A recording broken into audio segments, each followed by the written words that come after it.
मला final view काय मिळेल आता बघा. अल्कोहोलिक लिकर फॉर ह्युमन कन्झम्पशन याच्यावर जी एस टी नाही आहे, सप्लायमध्ये येत नाही. ते एक्साईज ड्युटी स्टेट गव्हर्नमेंटची, वॅट राज्यावर गेल्यास सेंट्रल सेल टॅक्स हा स्टेट गव्हर्नमेंटचा, opium Indian hemp other narcotics drugs and narcotics याच्यावरती हे सप्लायमध्ये येतं, पण याच्यावरती जी एस टी येईल. आणि एक्साईज ड्युटी जी आहे ही स्टेट गव्हर्नमेंटची.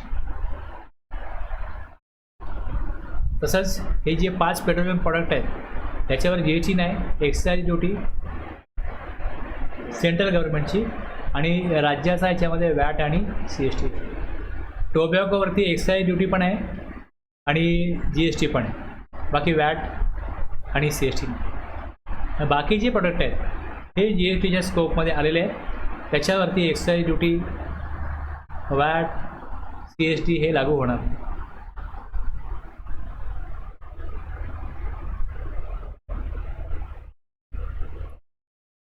आता रिव्हर्स चार्जमध्ये काय होतं, पण एक जे नॉर्मली बघतो की सप्लायर सप्लाय करेल, रेसिपियंटकडनं त्या गुड सर्व्हिसेसची किंमत घेईल प्लस टॅक्सही घेईल. पण रिव्हर्स चार्जमध्ये काय होतं,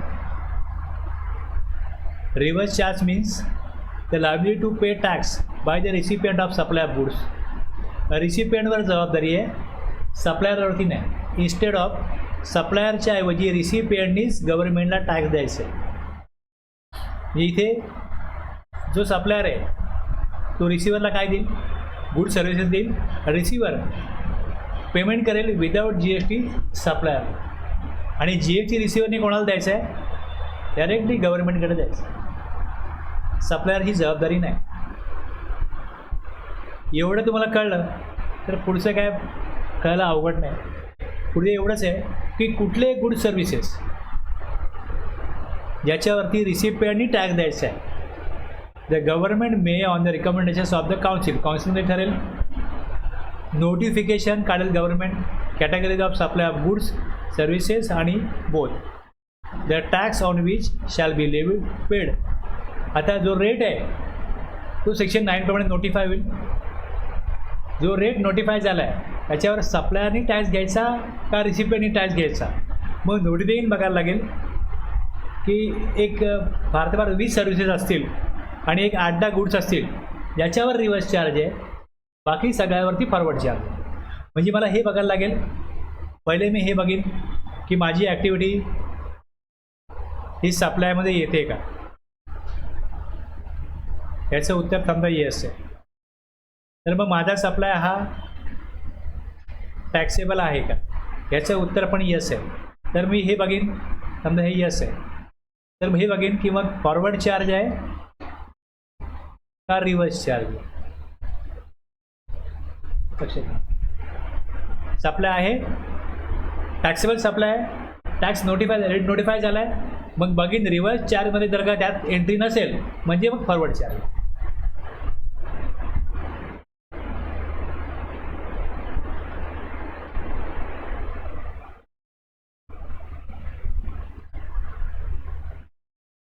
All the provisions of this Act shall apply to such recipient as if he is a person liable for paying the tax in relation to the supply of such goods, services or both.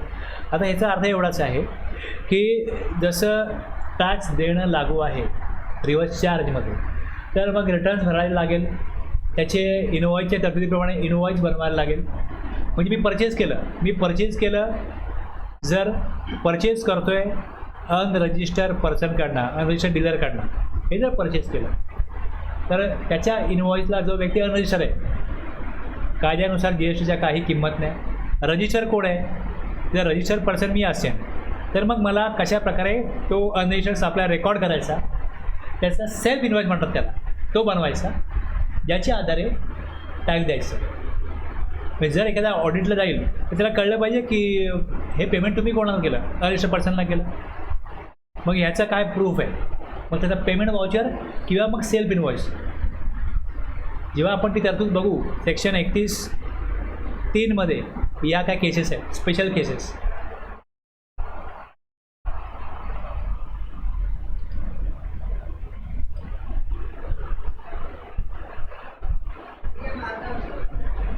31.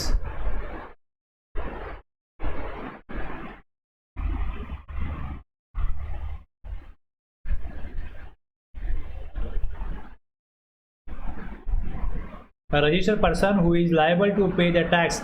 आता बघतोय आपण section reverse 4चा जो आहे subsection 3 आणि 4 जे 9 मधला. शाल issue and invoice. म्हणजे हा इश्यू इनवॉइस कोणी करायचा? परचेस घेतला आहे तर इनवॉइस इश्यू कोणाला करायचा? स्वतःलाच करायचं. ज्याच्यावरती किती टॅक्स देणं लागू आहे परचेसवरती हे रेकॉर्ड राहील.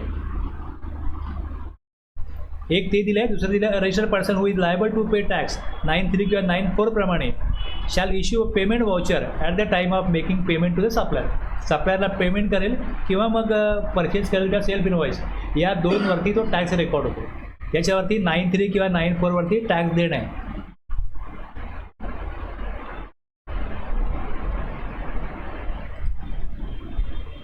आता हे नोटिफिकेशन गव्हर्नमेंटनी पहिल्यांदा काढलं सर्व्हिसचं, गुड्सचं काढलं. यामध्ये अशा वारंवार नोटिफिकेशन ते काढत असतात.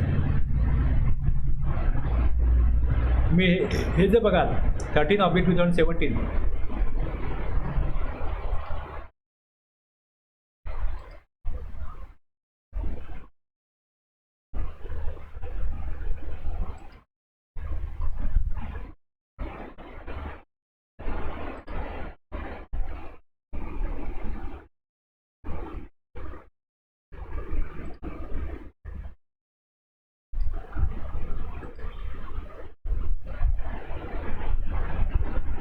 To notify the category of services आहे इकडे.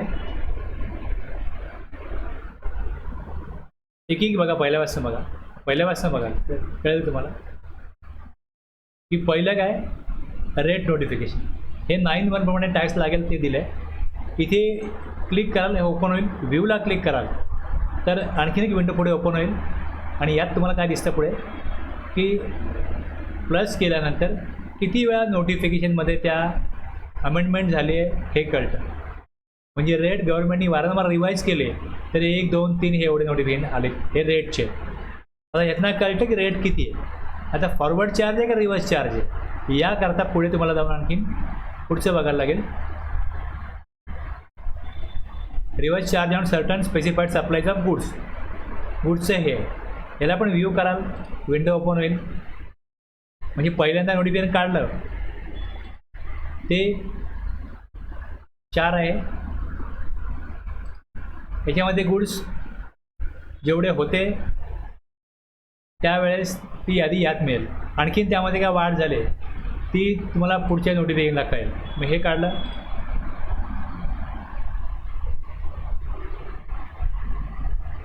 इथे बघा 6वा आला. इथे अजून पुढे याल,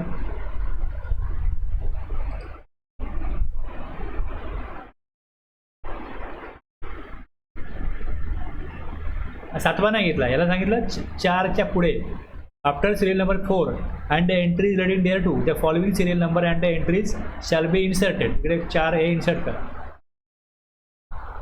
अशाच प्रकारे सर्व्हिसच्या आपण मला एंट्री सापडतील. तिकडे 13/ नोटिफाय कॅटेगरी ऑफ सर्व्हिसेस. याला पण इथे व्ह्यू केलं.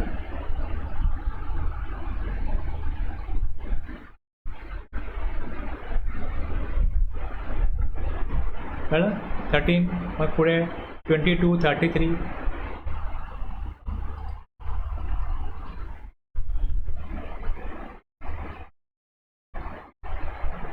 या सर्व्हिसेसच्या एंट्रीज आहेत. या तुम्ही गुड्सच्या बघाल, गुड्सच्या संपूर्ण यादी मी ते पुढे घेतलेली आहे. संपूर्ण यादी याची शेवटी इथे सगळं संपल्यानंतर 9(5) संपल्यानंतर पुढे आपण 1 by 1 सगळं आपल्याला डिस्कस करायचं.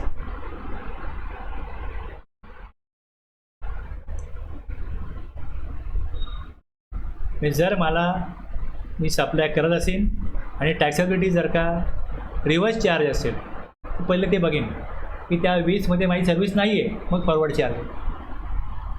जर रिव्हर्स चार्जमध्ये तर रेसिपियंट टॅक्स देईल, फॉरवर्ड चार्ज आहे सप्लायर टॅक्स देईल. आता सप्लायरने टॅक्स द्यायचा का रेसिपियंटने टॅक्स द्यायचा, याप्रमाणे पहिले हे क्लिअर पाहिजे की सप्लायर कोणाला म्हणता येईल. सप्लायर कोण आहे, तर सप्लायर डिफाईन केलं आहे सेक्शन 2 क्लॉज 105 कोण आहे सप्लायर. Supplier in relation to any goods services or both shall mean the person supplying the said goods services or both and shall include आणि एजंट. म्हणजे समजा तुम्ही एखाद्याचे एजंट म्हणून स्वतःला अपॉइंट केलं असेल, करार केला असेल किंवा मी एजंट त्या व्यक्तीचा, तर तुम्ही सप्लायरमध्ये येता की नाही येता हे बघा येत नाही. Shall include agent acting as such on behalf of such supplier. सप्लायरच्या वतीने जो गुड सर्व्हिसेस सप्लाय करेल, सप्लायर जो व्यक्ती स्वतः बनवतो गुड्स विकतो किंवा जो एजंट आपण करून जो एजंट विकतो, हे दोन्ही कोण आहेत, सप्लायर आहेत. आता प्रोव्हिजन काय सांगतो बघा, प्रोव्हाइडेड दॅट हा अमेंडमेंट होऊन आला आहे. अ person who organises or arranges directly or indirectly supply of specified actionable claim including a person who owns. आता स्पेसिफाईड ॲक्शनेबल क्लेम कशाला म्हणतात बघायला लागेल ना. हे पण आता स्पेसिफाईड ॲक्शनेबल क्लेम कशाला म्हणतात,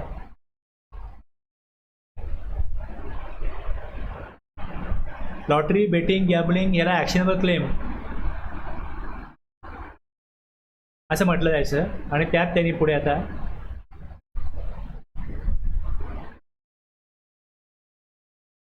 स्पेसिफाईड ॲक्शनेबल क्लेम आणलं.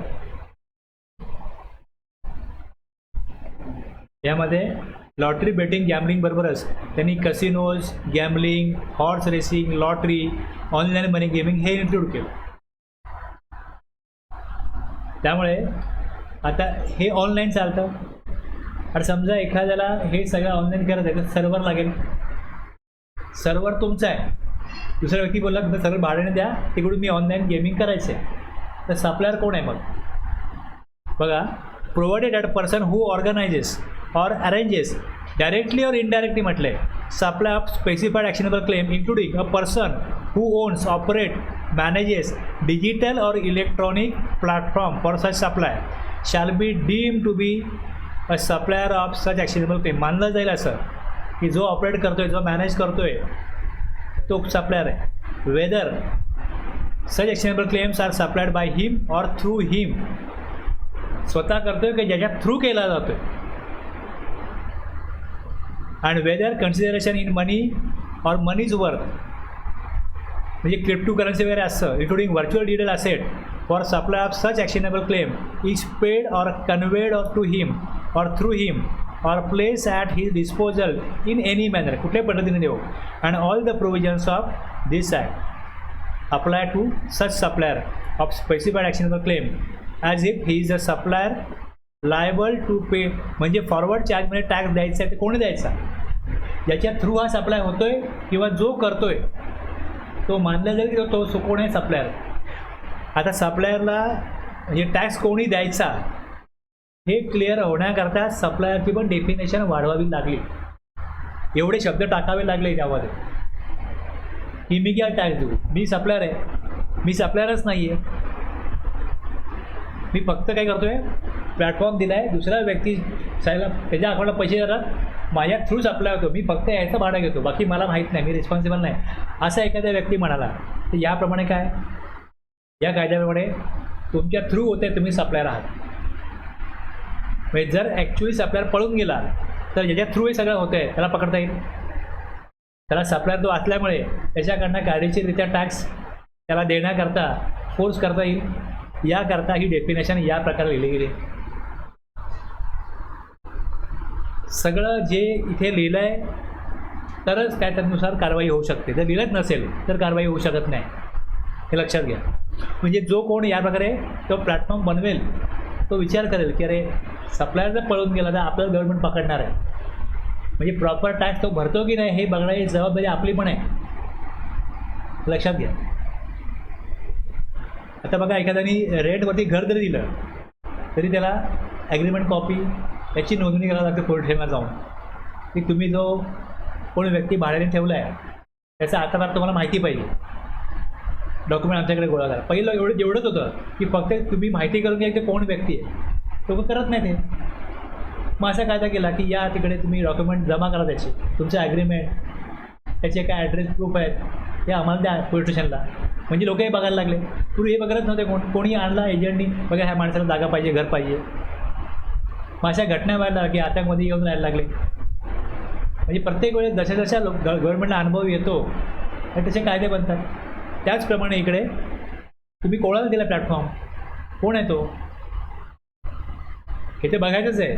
आणि जर त्याने टॅक्स दिला नाही तर तुम्ही टॅक्स देणं लागता. स्कोप ब्रॉड करण्याकरता डेफिनेशन वाढवायला लागली, ब्रॉड करायला लागली. रिसिपियंट, आता रिसिपियंटच्या केसमध्ये बघा कसं आहे. रिसिपियंट आता यामध्ये कन्सिडरेशन असेल, कन्सिडरेशनचं असेल वेअर आता एखादी फॅक्टरी आहे, त्याने आपल्या एम्प्लॉईजला ट्रेनिंग देण्याकरता किंवा ट्रेनिंग घ्या, ट्रेनिंग सेंटरमध्ये गेले, ॲक्च्युली एम्प्लॉई ट्रेनिंग घेतात. मग रिसिपियंट कोण आहे?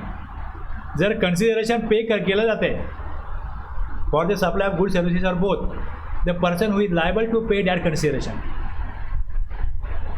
जो कन्सिडरेशन पे करतोय तो रिसिपियंट आहे, त्याची एम्प्लॉई नाही, ती कंपनी आहे, ती रिसिपियंट आहे. कंपनीच्या नावाने इन्व्हॉइस बनला, कंपनीने पेमेंट केलं, तर एम्प्लॉई ट्रेनिंग घेतात. रिसिपियंट कोण आहे? Supply of goods or services or both means where a consideration is payable. तो जो पर्सन आहे जो लायबल टू पे कन्सिडरेशन आहे. जर का इथे no consideration is payable, consideration नाही आहे for the supply of goods, जो पर्सन आहे to whom the goods are delivered or made available or to whom possession. आता हे सर्व्हिसेस, हे गुड सर्व्हिसेस बोथ तिन्ही करताय. Where no consideration is payable for supply of goods, गुड्ससाठी विचार केला आहे, कन्सिडरेशन नाही आहे, तर ज्याला त्या गुड्सचं बेनिफिट मिळतो, ज्याला ते गुड्स मिळतात, त्याची डिलिव्हरी, त्याची उपलब्धी ज्याला होते, ज्याला त्याची मालकी मिळते, पोझिशन, यूज, जो वापर करतो, ज्याला गुड्स दिले जातात, ज्याला उपलब्ध होतात, तो कोण आहे? रिसिपियंट. सेम सर्व्हिस आहे, जो कन्सिडरेशन नसेल तर is payable for the supply of service, ज्याला सर्व्हिस मिळते, जो ती सर्व्हिस घेईल, तो कोण आहे? रेसिपियंट.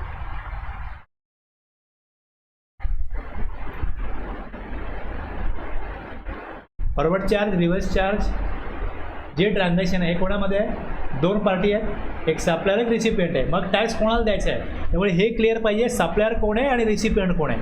आता आपण येत आहोत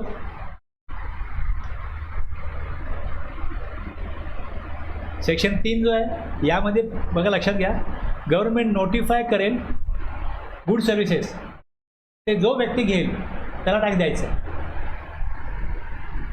सप्लायर रजिस्टर असो अगर नसो, जसं गुड्स ट्रान्सपोर्ट एजन्सी GTA,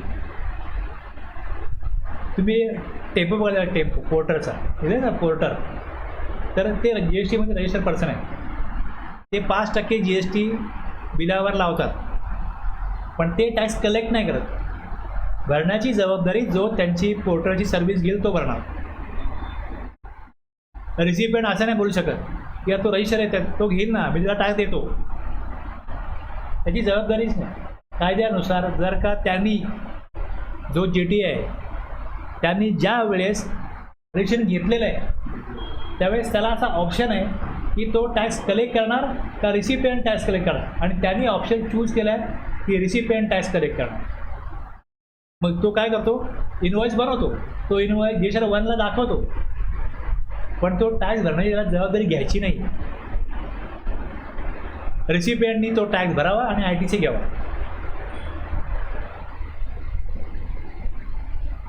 बाकी काही सर्व्हिसेस अशा आहेत की ज्यामध्ये जो सप्लायर आहे हा रजिस्ट्रेशन घेण्याकरता त्याला बंधन नाही आहे. सेक्शन 23 काय सांगतो? रजिस्ट्रेशन घेण्याची गरज नाही, पण इथे तो पोर्टर आहे त्याला काम मिळावं, मार्केटला GT नंबर आहे, म्हणजे काहीतरी सिरियसली हे बिझनेस करतायत हा त्याचा एक मेसेज जातो.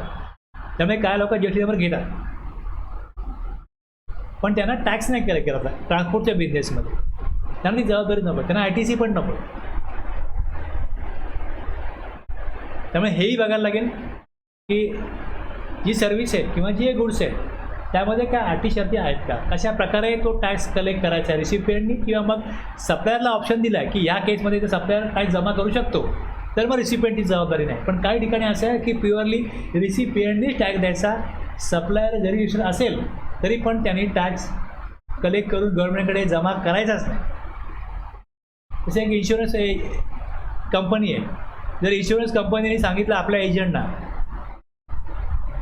इन्शुरन्स एजंटना, की आम्ही तुम्हाला टॅक्स दिलं, तुम्ही गव्हर्नमेंटकडे जमा करा, पण गव्हर्नमेंटला हे नकोच आहे. इन्शुरन्स एजंटच्या मागे आम्ही लागणार नाही. गव्हर्नमेंट म्हणतं इन्शुरन्स कंपनी आहे, तुम्ही जसे एजंटला 10,000 रुपये द्याल, जो टॅक्स त्यावर लागू आहे हाच तुम्हीच द्यायचा. एजंटला आम्ही, म्हणजे कोण लागेल, त्यांच्या लाखभर एजंट असेल त्याच्या मागे कोण लागेल, पण 5-50 इन्शुरन्स कंपन्या आहेत, त्यांना पकडणं सोपं आहे, त्यांचं ऑडिट करणं, इन्स्पेक्शन करणं सोपं आहे.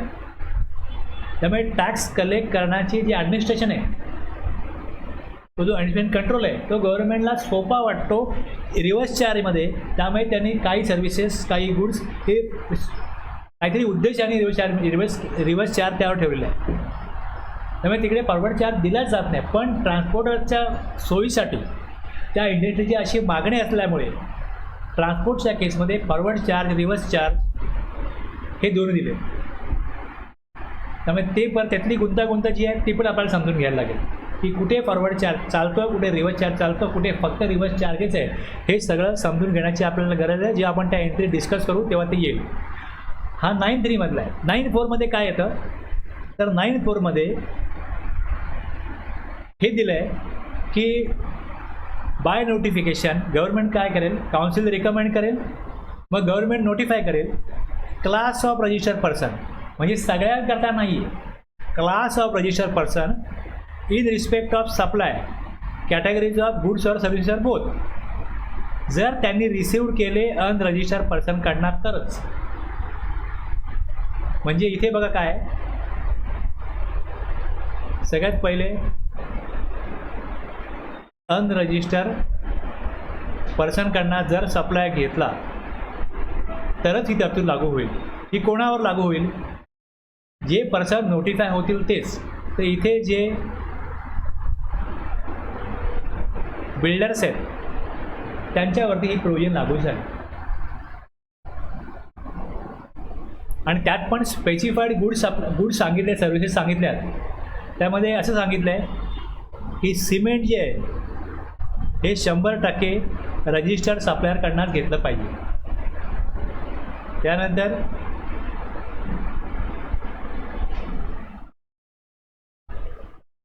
कॅपिटल गुड्स हे पण 100% रजिस्टर्ड सप्लायरकडनंच घेतले पाहिजे. सिमेंट हा महत्त्वाचा कंटेंट आहे. आणि कॅपिटल गुड्स का अचानक लागत नाही. असे कम्प्युटर लागला, काय मशिनरी लागली, काय सामान आणायला एखादं व्हेकल लागलं, ठीक आहे, असेल इमिजिएटली आता लागलं लगेच पाहिजे, इमिजिएटली असं नसतं. आपण व्यवस्थित ठरवतो, प्लॅनिंग करतो. त्यामुळे ते 100% बिल्डरला काय ठेवलं आहे, 100% सप्लाय घेतला पाहिजे. जर सिमेंट परचेस केलं अनरजिस्टर्ड पर्सनकडनं तर 28% GST भरायला लागेल रिसिपिएंट. कॅपिटल गुड्सचा रेट, जे कॅपिटल गुड्स 12% असतील, 18% असतील, जो काय रेट असेल त्या रेटप्रमाणे कॅपिटल गुड्सचा टॅक्स जमा करायचा. आणि इनपुट जर असेल, इतर इनपुट जे काय असेल आणि सर्व्हिसेस, या 80% लिमिट ठेवलं आहे की 80%. म्हणजे समजा मी 10,000चे गुड्स सर्व्हिसेस घेतले जे सिमेंट किंवा कॅपिटल गुड्स नाही आहेत, यातले 8,000 रुपयाचे जर का रजिस्टर्ड पर्सनकडनं घेतले असतील तर कुठलाही टॅक्स देण्याची गरज नाही. अनरजिस्टर्ड पर्सनकडनं 2,000चे घेतले आणि रजिस्टरकडनं 8,000चे घेतले. URD परचेस किती आहे, पण समजा असं झालं की 5,000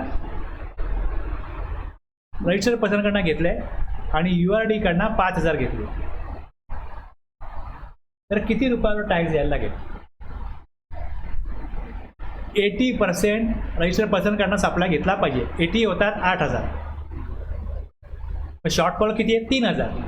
3,000वरती 18%, 3,000वरती इथे हेच दिलं आहे की 18% या रेटनी URD टॅक्स द्यायला लागेल. तो URDकडनं परचेस केला आहे त्याच्यावरती वस्तू 12ची असो, 12%ची असो, 5%ची असो, 18%ची असो, किती पण असो, 18% टॅक्स द्यायला लागेल. सिमेंटचा रेट 28%च आहे, त्यामुळे 28 आहे.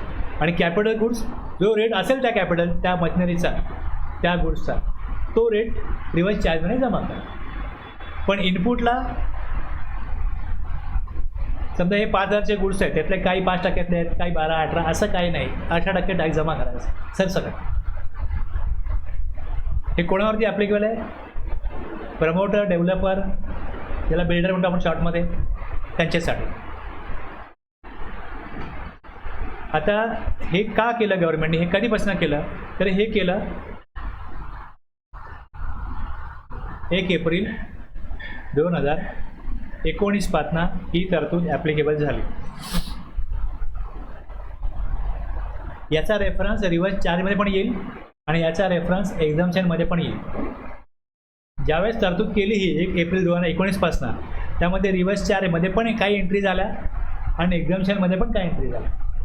बरीच नोटिफिकेशन गव्हर्नमेंटनी 1 एप्रिल 2019ला काढली आणि त्यानुसार बिल्डर आणि डेव्हलपरसाठी जो रेट होता तो पण चेंज केला आणि 1% आणि 5% असा झाला. जर फ्लॅट परचेस केला आणि त्याची 45 लाखाच्या खाली व्हॅल्यू असेल आणि स्क्वेअर फूट जे आहेत तुम्ही बघाल ते खाली, आता हे रेसिडेन्शियल आहे, कमर्शियल, इंडस्ट्रीयल, कुठल्याही प्रकारे, पण जेवढं रिअल इस्टेट सेक्टर तर त्यामध्ये ज्या प्रकारे हे बनवलं जातं, फ्लॅट बनवतात, कमर्शियल कॉम्प्लेक्स बनवतात किंवा इंडस्ट्रीयल फॅक्टरीमध्ये बनवतात, हे काम कोणाचं आहे? या सेक्टरचं आहे. तर यांच्याकरता गव्हर्नमेंटने काय केलं? 1% टॅक्स लागू केला without ITC on construction of affordable houses.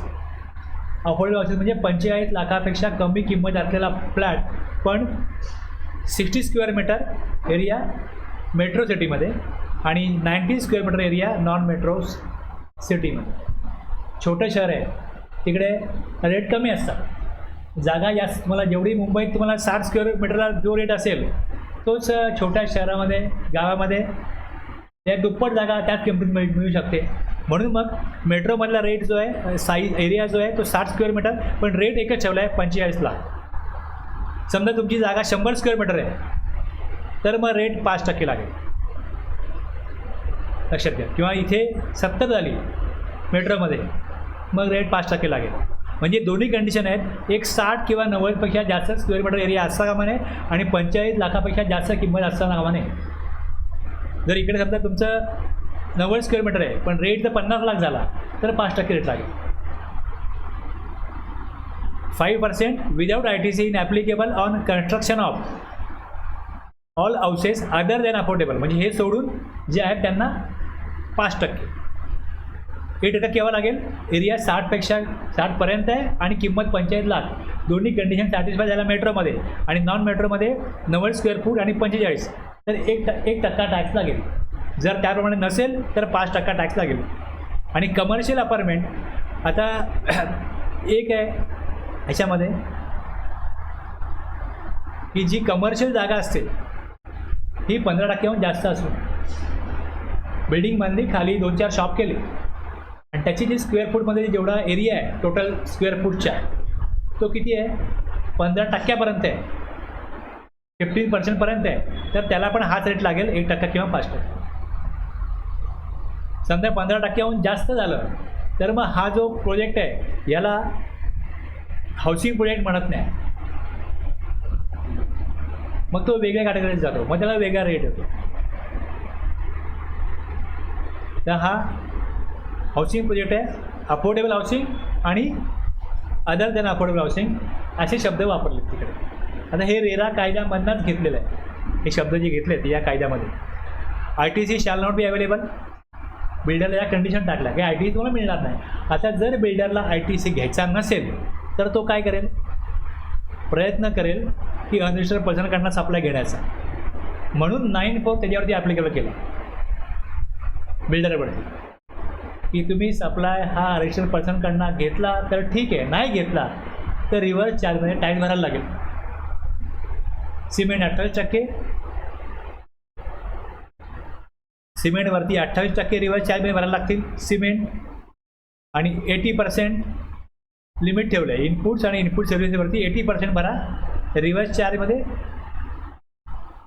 To the extent जेवढा शॉर्टफॉल होईल त्याच्यावरती 80% जर परचेस केलं आहे तर कुठलाही टॅक्स द्यायचा नाही.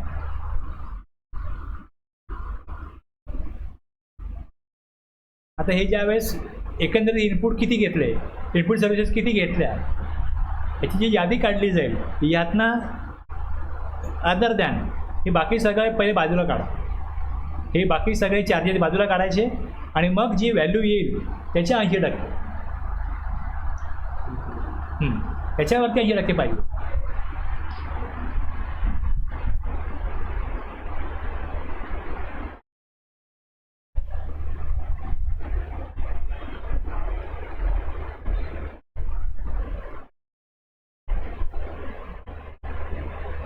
आता याच्यावरती जे हे इलेक्ट्रिसिटी आहे हे एक्झाम्प्ट आहे, हा सप्लाय गुड्स आहे पण तो एक्झाम्प्ट आहे. High speed diesel, motor spirit, natural gas याच्यावरती GST ॲप्लिकेबल नाही. त्यामुळे हे सोडून जे बाकीचे इनपुट सर्व्हिसेस घेतले जातील 80% रजिस्टर्ड सप्लायरकडनं घेतले पाहिजे. जर नसतील घेतले तर मग तेवढ्या शॉर्टफॉलवरती कसं होतं की services by way of grant of development right, जमीन जी असेल की तुम्हाला काय केली, तुमची जमीन आहे, तुम्ही सांगितलं मला विकायची नाही, डेव्हलपमेंट राईट दिलं जातं त्याची, किंवा ती लीजवर दिली जाते की हे लीज आहे 99% वर्षाचं लीज, 60 वर्षाचं लीज, 60 वर्षानंतर ही बिल्डिंग इथून पाडा, मला माझी जमीन खाली करून द्या. मला असा अधिकार ठेवायचा आहे. तर इनिशियली पहिल्यांदा जेव्हा तुम्ही द्याल त्यावेळेस मला बाबा 1 करोड रुपये द्यायचे आणि दर वर्षाला त्याचं काय रेंट द्यायचं. तर हे जे 1 करोड आहेत ह्याला वेगवेगळ्या राज्यांमध्ये वेगवेगळ्या म्हणतात की इनिशियल चार्जेस किंवा सलामी, डेव्हलपमेंट चार्जेस या प्रकारे त्याला म्हटलं जातं.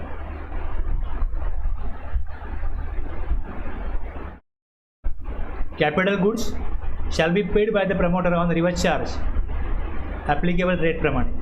खाली मी नोटिफिकेशन नंबर दिला आहे, अधिक माहिती करा तुम्ही हे बघू शकता. ओके, त्यामुळे रेट नोटिफिकेशनमध्ये काय बदल केले गव्हर्नमेंटनी आणि त्यामध्ये हे रेट दिले. रिव्हर्स चार्जमध्ये पण 9(4) तरतूद चेंज केली आणि नोटिफिकेशनमध्ये हे सगळं केलं. सेक्शन 9(4) बदलायला लागला आणि बाकी नोटिफिकेशन काढून हे सगळं केलं. Capital goods purchase from RP GST not payable under RCM, purchase from unregistered person GST payable under RCM at the applicable rate. कुठले? Capital goods. आणि सिमेंटवरती GST not payable under RCM जर त्यांनी परचेज केले रजिस्टर्ड पर्सनकडनं, पण जर purchase केले unregistered पर्सनकडनं तर पेएबल आहे GST 28%, हे लक्षात घ्या. आणि जे इतर इनपुट आणि इनपुट सर्व्हिसेस आहेत जे अनरजिस्टर्ड पर्सनकडनं घेतले त्याचे एकूण किती घेतले त्यातले 80% किती ते काढा. त्यातले 20%, 80% जर परचेज केले रजिस्टर्ड पर्सनकडनं तर GST नाही आहे. जर लेस दॅन असेल तर मग जो डिफरन्शियल अमाऊंट आहे त्याच्यावरती पे करायला लागेल. 9(3), 9(4) मधला रिव्हर्स चार्ज क्लिअर झाला तुमचा. रिव्हर्स चार्ज 2 प्रकारचे आहेत. 9(3) मधला रजिस्टर्ड पर्सन कोणी असो, जर त्यांनी गुड सर्व्हिसेस ज्या नोटिफाय केल्या त्या परचेज केल्या तर टॅक्स द्यायचा. आणि 9(4)चा बिल्डर डेव्हलपर त्यांनी जर अनरजिस्टर्ड पर्सनकडनं सप्लाय घेतला असेल तर त्या तरतुदीनुसार, या तरतुदीनुसार त्याला RCMमध्ये टॅक्स द्यायचा आहे. म्हणजे परचेज केलं त्यावर टॅक्स द्यायचा आहे.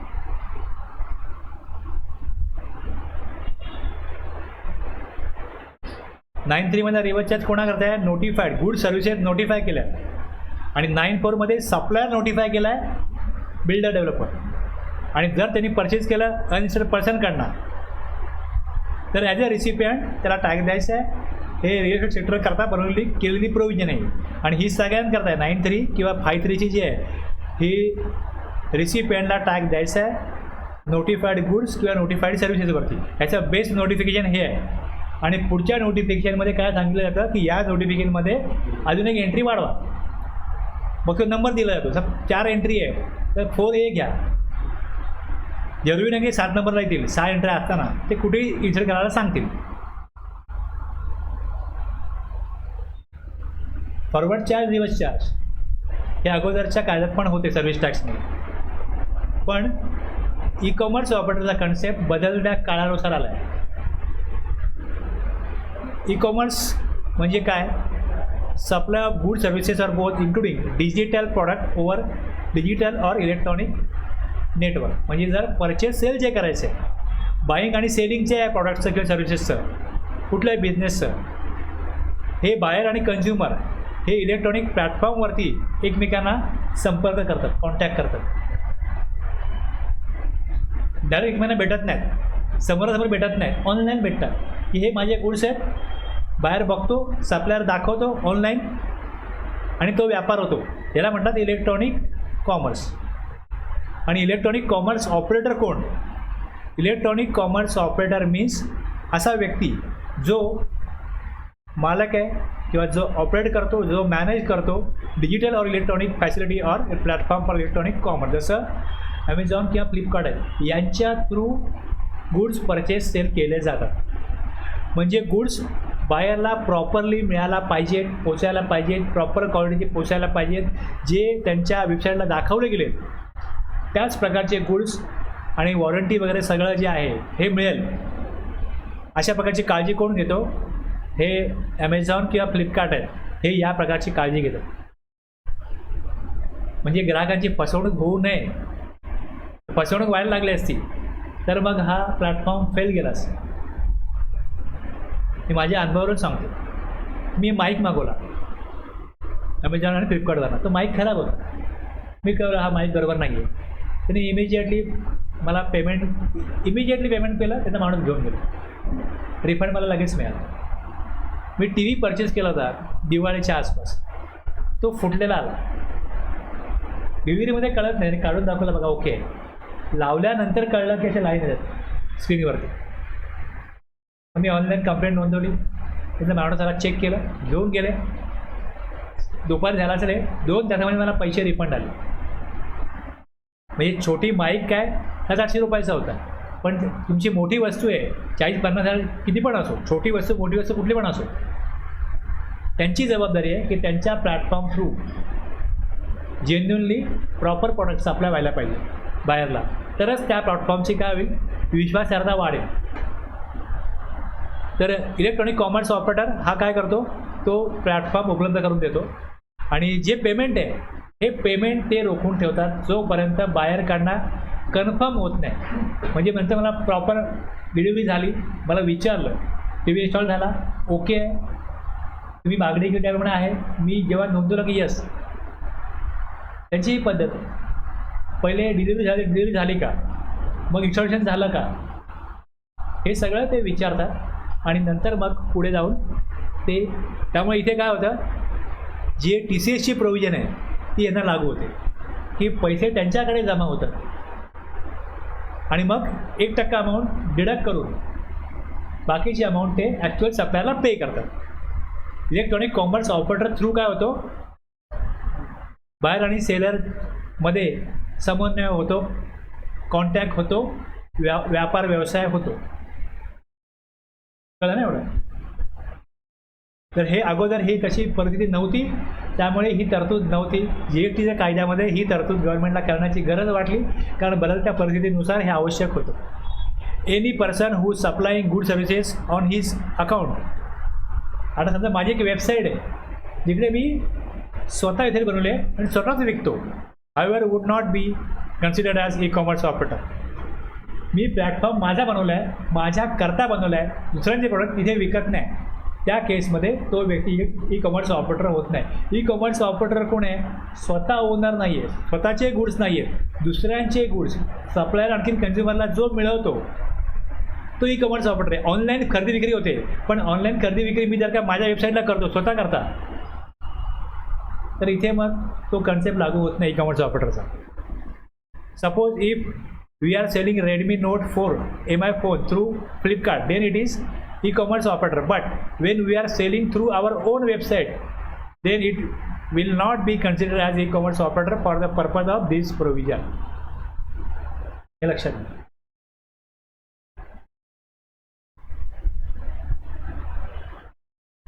इलेक्ट्रॉनिक कॉमर्स ऑपरेटर म्हणजे ECO is neither a supplier of goods or services, nor a recipient of goods or services, or both. But 100% GST shall be payable by ECO. ECOलाच आता मी तुम्हाला फ्लिपकार्ट किंवा इथे example दिली. 9.5 मध्ये ते ECO अपेक्षित नाही आहे. 9.5ची प्रोविजन कोणावरती ॲप्लिकेबल आहे लक्षात घ्या. इथे काय केलं आहे की सर्व्हिस प्रोव्हायडर जे आहे या 9.5 मध्ये काय घेतले त्यांनी, service provider. Now 4 categories of service provider are notified where ECO is treated as a deem supplier and so GST shall be paid by ECO on such supply. आता गव्हर्नमेंटनी पहिले नोटिफिकेशन काढलं ज्यात 2 सर्व्हिसेस नोटिफाय केल्या. मग आणखीन एक notification काढलं त्यात आणखीन एक सर्व्हिस वाढवली आणि त्यानंतर एक नोटिफिकेशन आलं त्यामध्ये आणखीन एक सर्व्हिस. फक्त 4 सर्व्हिस अशा आहेत की ज्याच्यावरती 9.5ची तरतूद प्रोव्हिजन ॲप्लिकेबल होते.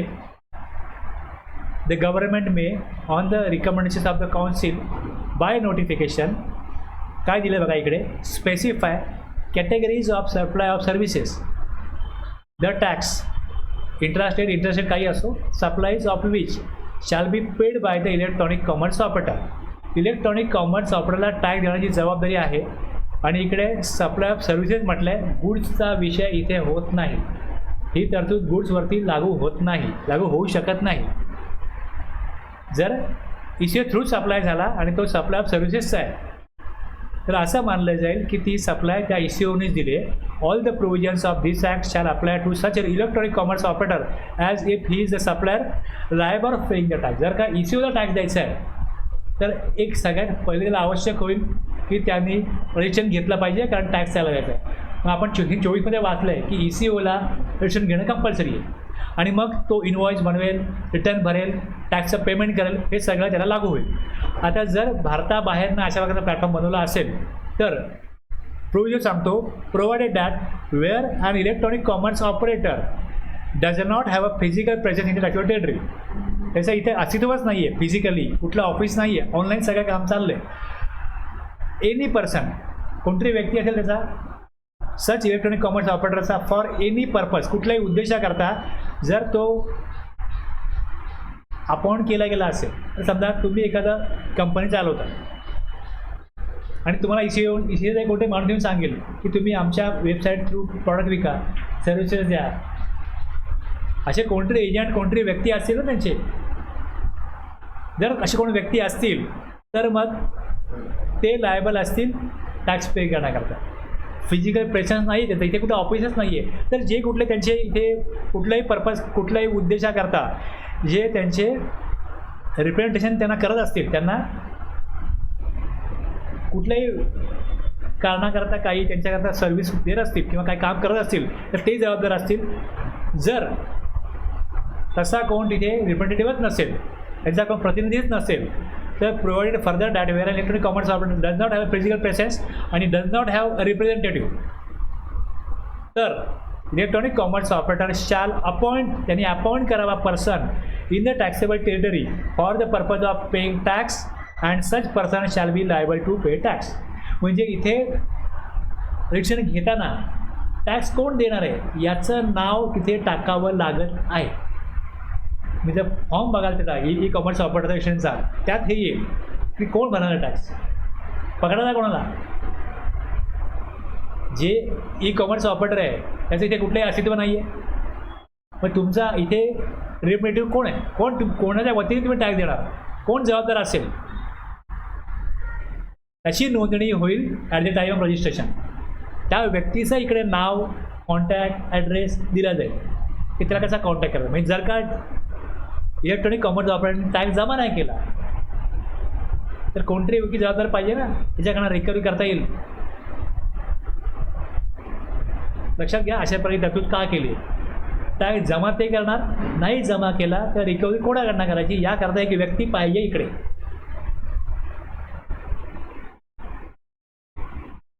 आता ह्याच्यामधल्या ज्या सर्व्हिसेस आहेत, पहिली सर्व्हिस आहे सगळ्यांना माहिती आहे तुम्हाला, ओला उबर. फार याचं स्कोप वाढला. Services by way of transportation of passengers by radio taxi, motor cab, maxi cab, motorcycle, omnibus or any other motor vehicles.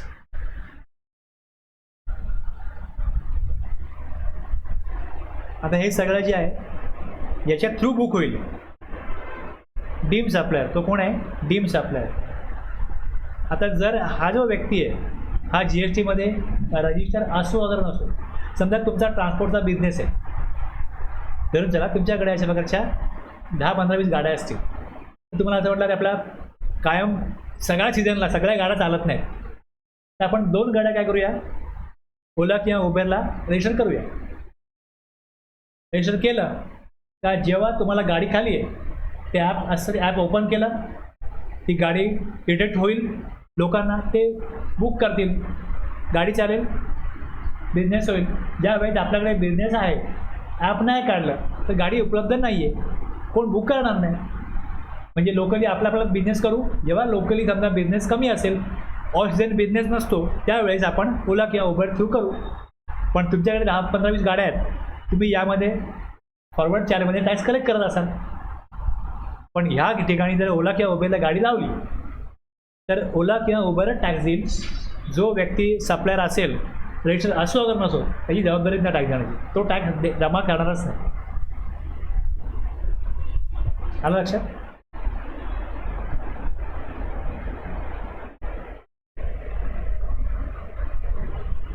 हे मी का क्लिअर केलं?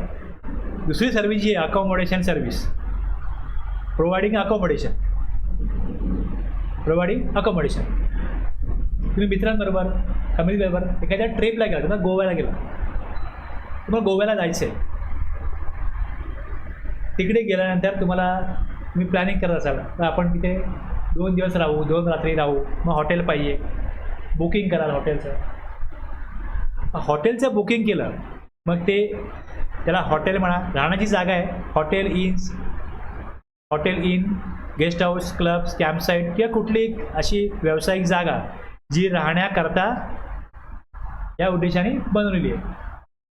इथे काय तरतूद आहे, जर तुम्ही ई-कॉमर्स सॉफ्टवेअर थ्रू बुकिंग केलं आणि जर ते हॉटेल किंवा जी राहण्याची जागा आहे ते जर रजिस्टर असतील तर मग ते टॅक्स जमा करतील, अदरवाईज ECO जमा करतील. म्हणजे 22(1) प्रमाणे जर त्यांची उलाढाल त्या लिमिटच्या पुढे जात असेल तर ते टॅक्स जमा करतील, अदरवाईज टॅक्स जमा करण्याची जबाबदारी कोणाची आहे?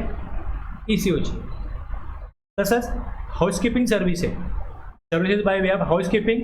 यामध्ये प्लंबिंग, कार्पेंटर अशा सर्व्हिसेस, या सर्व्हिसेस मोठ्या मोठ्या शहरामध्ये लोकांकडे वेळ नसतो, पैसा असतो पण वेळ नसतो, घरामध्ये बऱ्याच वस्तू असतात, त्या बिघडल्या तर मग प्लंबर पाहिजे, कार्पेंटर पाहिजे, वेळ कोणाला बोलवायचं.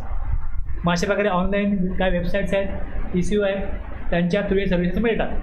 मग इकडे जर एखादा समजा कॉन्ट्रॅक्टर आहे, त्याकडे काय प्लंबर असतील, त्याच्याकडे कार्पेंटर असतील, तर त्यांनी पाठवेल. जर तो व्यक्ती लायबल फॉर रजिस्टर असेल 22(1) प्रमाणे तर तो टॅक्स भरेल, अदरवाईज ECO भरेल.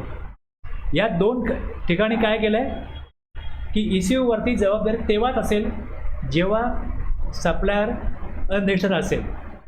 सप्लायर जर रजिस्टर्ड पर्सन असेल तर गव्हर्नमेंटला टॅक्स हवा आहे, एवी तेवी टॅक्स हवा आहे. ओला किंवा उबेर ठिकाणी फिक्स आहे, ते त्या टॅक्स भरतील. पण या 2 ठिकाणी अकोमोडेशन सर्व्हिस आणि हाऊसकीपिंग सर्व्हिस इकडे गव्हर्नमेंटने ऑप्शन दिला आहे, आयदर सप्लायर किंवा ECO. जर ECO रजिस्टर, जर का सप्लायर रजिस्टर असेल तर सप्लायर देईल, अदरवाईज ECO देईल. या 3 सर्व्हिसेस नंतर ही 4थी सर्व्हिस गव्हर्नमेंटनी ही 18/11/21 पासून आणली. याच्यामध्ये ही सर्व्हिस आल्यानंतर या सर्व्हिसमुळे काय झालं,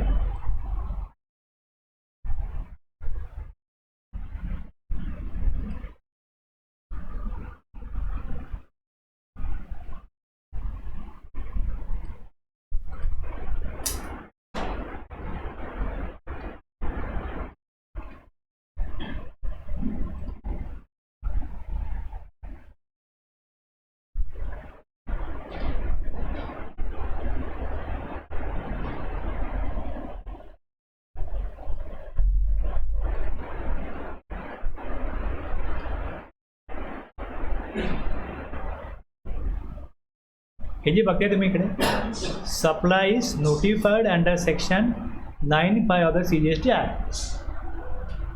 हे टेबल पहिल्यापासून नव्हतं. हे जे बघतो हे पहिल्यापासून नव्हतं. इथे क्लिक केलं, हे बघा, taxable supplies on which electronic commerce operator pays tax under section 9(5) to be furnished by the electronic commerce operator. आणि taxable supplies made by registered person through e commerce operator किती आहे इथे दिसते अमाऊंट. पुढे टॅक्स नाही, पुढे इथे अमाऊंट नाही आहे.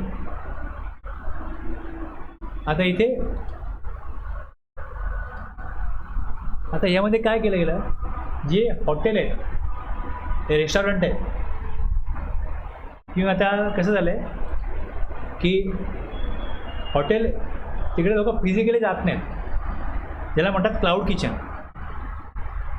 क्लाउड किचन तुम्हाला ॲपवर दिसतं, एक नाव दिसतं, मेनू दिसतो, डिलिव्हरी कोणा थ्रू होते, स्विगी किंवा झोमॅटो थ्रू होते.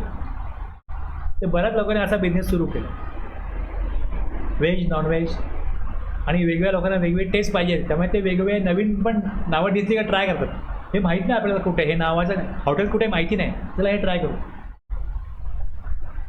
तर ह्याच्यामध्ये काय होतं की ते जे हॉटेल आहे ते रजिस्टर असो अगर नसो, रजिस्टर जर असेल तर ते झोमॅटो किंवा स्विगीकडून टॅक्स घेणार नाही. एव्ही तेव्हा यावरती 5% टॅक्स आहे, 5% टॅक्स आहे फूडवरती. पण ज्यावेळेस ते हॉटेल ज्यावेळेस सप्लाय करेल, ते रजिस्टर जर असेल तर ते एक्झाम सप्लायमध्ये दाखवेल, रजिस्टर 1ला एक्झाम सप्लायमध्ये दाखवेल, आणि किती सप्लाय एक्झामटी केला आहे 9(5) थ्रू ते इकडे दाखवेल 3B मध्ये. म्हणजे इकडे जेव्हा मी रजिस्टर 1ला आणि 3.1ला ते एक्झाममध्ये येणार, त्यावर टॅक्स नाही कलेक्ट करायचा, पण अशी किती अमाऊंट जी इकडे दाखवली आहे ती इलेक्ट्रॉनिक कॉमर्स ऑपरेटर सप्लाय केली, त्याकरता हा कॉलम आहे. म्हणजे याचं रिपोर्टिंग गव्हर्नमेंटला कळलं पाहिजे की इलेक्ट्रॉनिक कॉमर्स ऑपरेटर थ्रू किती बिझनेस होतो आहे, म्हणून त्याने हे टेबल दिलं की इथे आकडा द्या.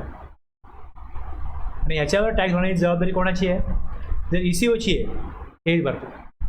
डबल टॅक्स लागू नये म्हणून हॉटेल झोमॅटोला देईल, restaurant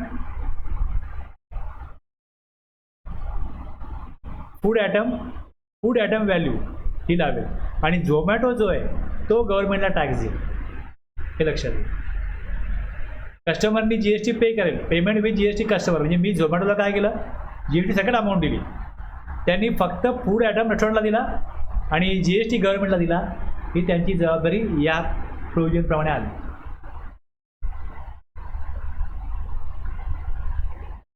supply of restaurant service.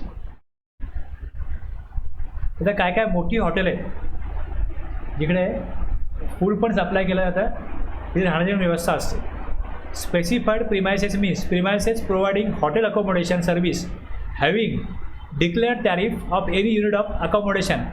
जिकडे 7,500 जी काही त्यांची मेनू असतो त्यात दिलं आहे की रूमचं भाडं किती, 7,500 पर युनिट पर डे. एकतरी अशी जागा असेल की ज्याचं 7,500पेक्षा जास्त भाडं असेल, अशा हॉटेलमधनं जर अशा प्रकारे काय खाणं मागवलं तर त्याच्यावरती रिव्हर्स चार्ज लागणार नाही, त्यामध्ये ECO चार्ज लागणार नाही. यात काय म्हटलं आहे, other than the services supplied by restaurant eating joints located at specified premises. जे प्रिमायसेसमध्ये कोण येतं की असा हॉटेल ज्यांच्याकडे अकोमोडेशन चार्जेस डिक्लेअर टॅरिफमध्ये हॉटेल ओबेर आहे किंवा ताज आहे, तिकडनं कोणी मागवलं तर मग त्याच्यावरती फॉरवर्ड चार्ज लागेल, ECO तो चार्ज जमा करणार.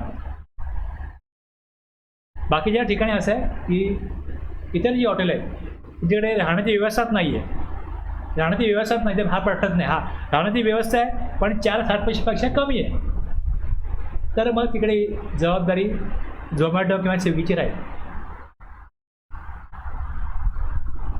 कळलं? प्रत्येक वेळेस या कायद्यामध्ये काय होतं, आपण एक तरतूद आपल्याला कळली असं वाटतं आणि मग काहीतरी अदर दॅन एक्सेप्ट आलं का त्याचा आणखीन गुंतागुंतीचा अर्थ असतो, तो समजून घ्यावा लागतो, याला काही इलाज नाही.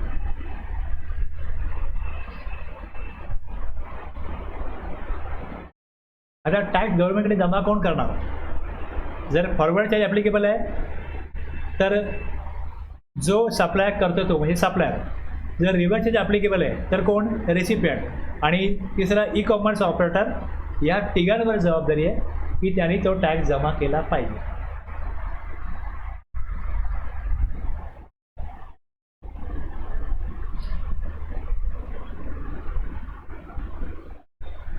आता याच्यामध्ये गुड्स ट्रान्सपोर्ट एजन्सी सर्व्हिस आहे एक. दुसरं आहे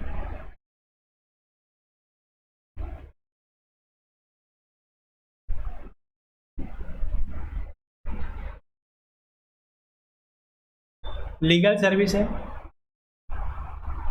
okay, legal services provided by an individual advocate including senior advocate or firm of advocate by way of legal services directly or indirectly. Services supplied by an arbitral tribunal to business entity.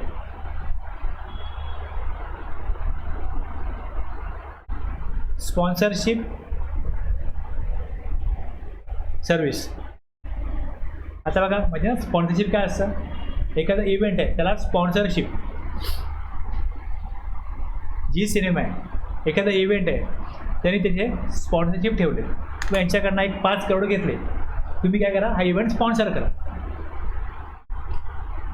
यांनी payment केलं, यांनी payment घेतलं, benefit कोणाला मिळाला? बघा पैसे कोणाला मिळाले? जर मी सर्व्हिस दिली तर पैसे मी घेईन ना. तुम्ही पैसे दिले म्हणजे तुम्हाला मी काहीतरी दिलं म्हणून तुम्ही दिले, मग तुम्ही रिसिपियंट आहात, मग टॅक्स तुम्ही द्यायचा. म्हणजे यांनी 5 करोड जर का काय केलं आहे, स्पॉन्सरशिप सर्व्हिस दिलेली आहे. मी सगळं हे उद्याच्या क्लासला घेणार आहे, फक्त एक ओव्हरव्ह्यू घेतो आता 5 मिनटामध्ये. पुढे services supplied by the government. गव्हर्नमेंटनी सर्व्हिस दिली तर रेसिपियंटनी टॅक्स द्यायचा. पण एक्सेप्ट काही सर्व्हिसेस आहेत त्या सोडून, म्हणजे पोस्ट ऑफिस आहे तर तुम्ही ड्रायव्हिंग लायसन्स काढाल तर ड्रायव्हिंग लायसन्सचे स्पीड पोस्टनी 25 रुपये चार्ज होतो, पण याच्यावरती GST लागतो 4.5 रुपये. मला 29.5 रुपये ते चार्ज कट करून घेते, लक्षात घ्या. त्यामुळे तो रिवर्स चार्ज नाही आहे. मी ड्रायव्हिंग लायसन्स काढलं म्हणून मला माहिती आहे की मला 29 रुपये 50 पैसे त्यांनी चार्ज लावला, ते मला कळलं. तर कसं आहे का, तुम्ही हिशोब केला तर 25 रुपये मग नॉर्मल चार्ज आहे आणि GST लावल्यामुळे ते 29.50 पैसे झाले, 19 रुपये आणि 50 पैसे झाले.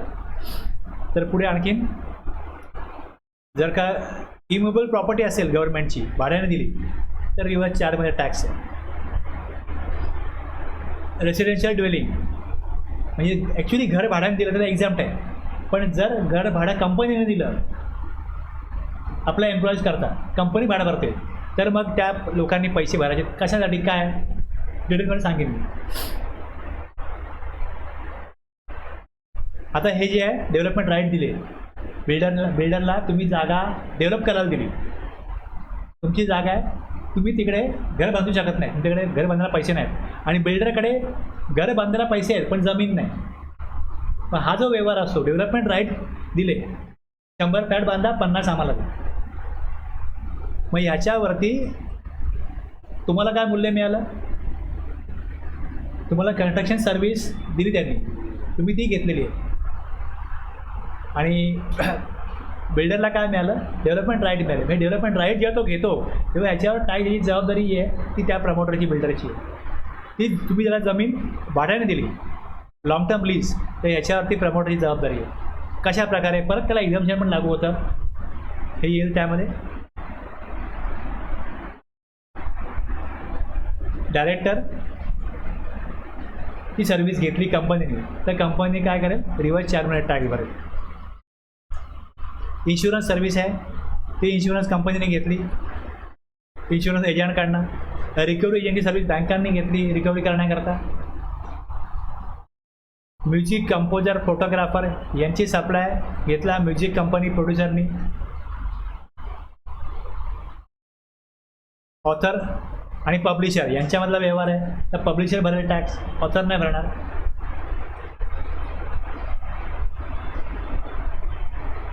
RBIने एक कमिटी नेमली आहे, मेंबर्स ऑफ ओव्हरसीइंग कमिटी, की लोन दिलं जातं वेगवेगळे, निकष पाळले जात नाहीत, मोठमोठे बिझनेसमॅन पळून जातात.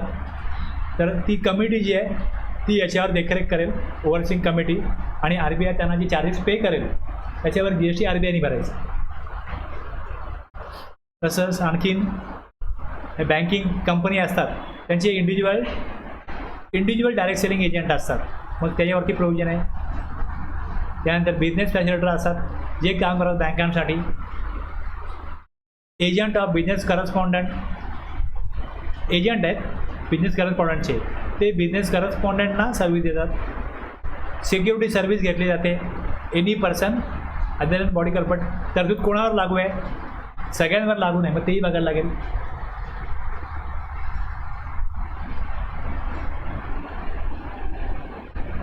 रेंटिंग ऑफ मोटर व्हेकल आणि सिक्युरिटीज तर सेलिंग होतं, सेल ऑफ सिक्युरिटीज, पण ते कायमस्वरूपी विकत नाहीत, उधार टाईप दिले जातात. मग जो घेणार आहे देणार आहे, लेंडर आणखी बॉरोवर यांच्यामधला व्यवहार आहे, त्याच्यावरती नक्की व्यवहार हा काय असतो, कशा प्रकारे असतो ते सांगेन मी. हे आपल्याला एवढा उद्याच्या क्लासला बघायचं. प्लस गुड्स आहेत, हे गुड्स आहेत, हे गुड्स हाय. कशावरती रिव्हर्स चार्ज लागतो? जर ह्याच्यामध्ये माझी सर्व्हिस किंवा गुड्स नसतील तर मग फॉरवर्ड चार्ज आहे. जर यातला मी व्यवहार करत असेल, परचेस करत असेल, तर मग रिव्हर्स चार्जमध्ये मला टॅक्स द्यायची जबाबदारी येते. आणि मग तो टॅक्स जो जेवढा भरायचा आहे तो दाखवला जातो इकडे 3.1 मध्ये, D आणि याच्यावरती टॅक्स पे करायला. GST 1ला काय येणार नाही. GST 1मध्ये आउटवर्ड सप्लायचे रिपोर्टिंग येतं. इथे काय येतं D इनवर्ड सप्लाय. आता इन्शुरन्स एजंट आहेत ते काही रजिस्टर नसतील तर इथे गव्हर्नमेंटला काही कळत नाही. किती अमाऊंट दिली इन्शुरन्स एजंटला, किती अमाऊंट दिली बँकांनी रिकव्हरी एजंटला, त्याप्रमाणे त्याच्यावर जो पेबल GST आहे इथे अमाऊंट द्या, टॅक्सेबल व्हॅल्यू किती आहे आणि GST किती भरणं आहे ते द्या आणि हा भरा.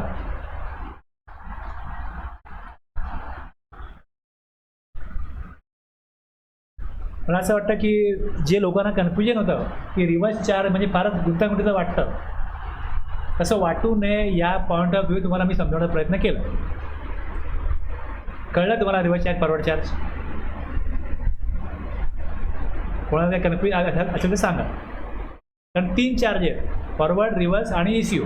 हे जर क्लिअर झाले तर मग पुढे बऱ्याच गोष्टी फार काय अडथळा आणणार नाही आहेत. पहिले हे एवढं क्लिअर व्हायला पाहिजे.